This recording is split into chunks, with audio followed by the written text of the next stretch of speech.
Hi John. Sure, I can work a shift tomorrow. I'll get more details later. I guess I will go home and brush up on Cough Assist. Let me look up Cough Assist. This one looks interesting. Hi everyone, Wanda Walker, respiratory therapist. Like, subscribe, and click the notification bell. Let's discuss Cough Assist. Which one do you have? Ms. Wanda, I know why Cough Assist is good for me. It helps to clear my secretions by applying positive pressure to fill my lungs. Then quickly switch to negative pressure to simulate a cough.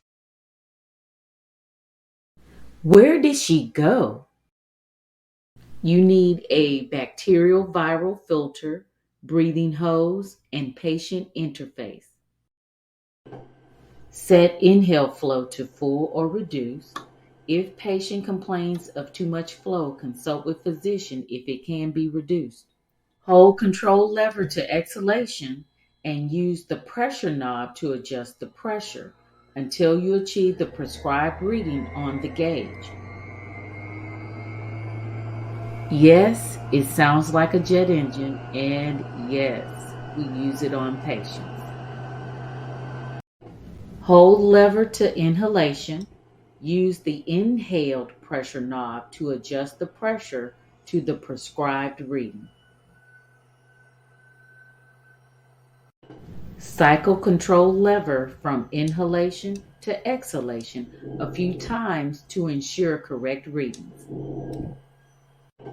Now set inhalation time, exhalation time, and pause time. After 4 to 5 coughing cycles, the patient should rest for 20 to 30 seconds. You can repeat cycles 4 to 6 times to equal a full treatment. Remember to always check my time and pressure before giving me my treatment. If my device does not go back to zero after checking my settings, it may need maintenance work. And you have to always use a bacterial viral filter on my circuit.